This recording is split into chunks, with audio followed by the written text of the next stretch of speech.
प्यारे बच्चों अस्सलाम वालेकुम। बस मोहम्मद रफीक वानी UBS टंग पत्र पे क्लास मोन आज दुयम जमा सब्जेक्ट मोन आज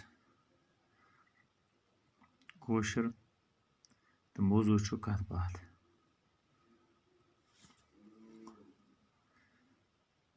असलम यानी असलम क्या वन असलम ज़मीन तो आसमान, जून तो आफ्ताब, मोल तो मोज किम कर पौध।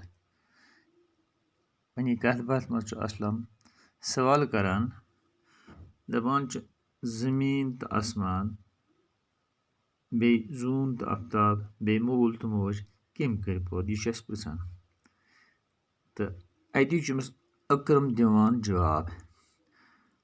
अकरम जवाब दिवान ज़मीन तो आसमान, जून तो आफ्ताब, मोल तो मोज सारी चीज़ कर खुदा सबन पौध। अकरम वन अकरम खुदा सबन सुई पौध करान रछान तो खावान तो चावान सारी खुदा सबस इबादत करान।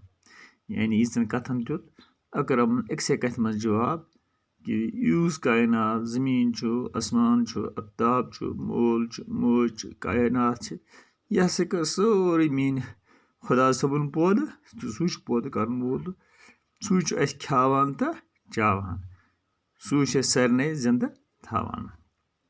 उम्मीद इंशाल्लाह सू नी अस जन्नतस बाकी वसलम।